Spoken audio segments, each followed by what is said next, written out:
Hi everyone, I wanted to do a quick version 2.0. I think at this point I'm up to 2.2 on the Quidditch Simulator. We have added quite a few more teams. In the 1.0 version, we had just these 4 teams of the Hogwarts House teams, but now we've also added a professional division and an international division, as well as an option to select from any team as compared to just any of the regulation teams. So we have a list here of our professional teams, which are pulled from the UK and the Irish region, as well as international teams, which are all the way across the world. I tried to get a nice smattering of different continents over there. So like we can press random international and it'll pull from this list, or we can random from any team and it's pulling from the professional list right now. I also went through and added a tier list of skill points to be assigned to each of these divisions. So that way the Hogwarts teams would be the weakest teams since they're like 11 to 17-year-olds.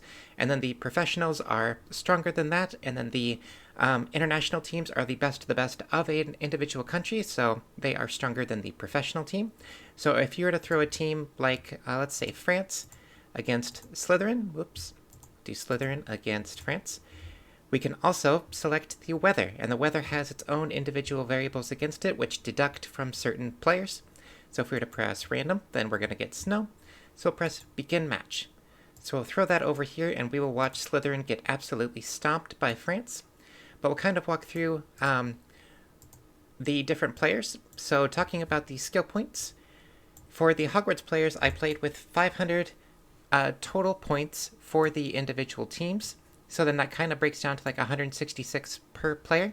So then you have this top section up here, which is based on this first house, first chaser. And you can see that sum total is 166. Then the next set is 167. And then the next set is 167. So this is a very balanced team through there. So now repeat that for these 4 houses. So that's how you get to the 500. And then for the professional division, we increase that total from 500 to 750. So that allows us to have more points in a given sector, so that way it's a stronger player, which means the houses inside of the professional league are going to be competitive against themselves, but they'll crush the house team, but they'll also get beaten by the professional team. So like if we were to look at, let's go with shooting here. Shooting is at 30 versus shooting's at 43. So we're already at like almost a 50% increase from the house into the professional team. And then you increase that to the professional tier, which is at 1,000 total points to use between the team. We also split it out to like 300 points per the individual player. So that's almost double, practically doubled, of what the Hogwarts team is. So you can see over here that France is destroying Slytherin right up here. And you can also see how some teams are based around certain types of features. So like this team has a very strong passing game, as well as some strong shooting game, but they're also very weak at tackling. So that's kind of a way to, I guess that's at shooting.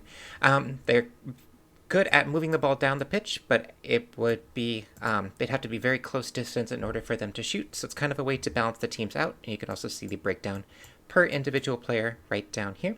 And then right down here, we have a concatenate to string all this together. So then I can just drop it into our document or our code file right through here. So I can just copy and paste it there, and it saves me some time. So I can also extrapolate this into like a professional division. So taking what we learned from the Hogwarts document last time, I now have a double round robin going between the 2 different divisions. So now they can play against each other, and all of these sheets are now linked against each other. So we already have who's going to be playing who. All you have to do is just input the match stats right up here, and it'll pull the player list there. And we also have our stat page tracking it, which needed to be twice as long in order for it to accommodate for twice as many players. And you can still have your pivot tables over here to see like the save percentage, or like how often people are catching the snitch, or how often they are getting to the quaffle and scoring it. So that's kind of a fun way to track it there. Also inside the game, I did a couple of color tweaks. So we have more dark green colors and more like scoreboard based colorings. And we also added a quaffle icon right here, so that way you can see who has the quaffle at a given time, since I don't really surface it inside of the individual text string that is pulled up here. So that is all that we've been working on for the last couple of weeks. I may still keep poking at it, but I am still pretty pleased with what we have here.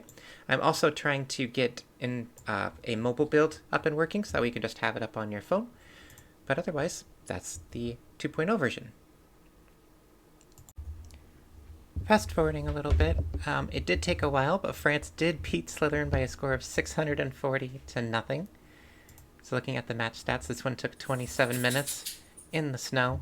We had 116 shots on goal with 67 saves, whereas Slytherin managed to get one shot off and it was saved one time, and then immediately once the snitch was spawned in, it was caught, so it was only 1-1.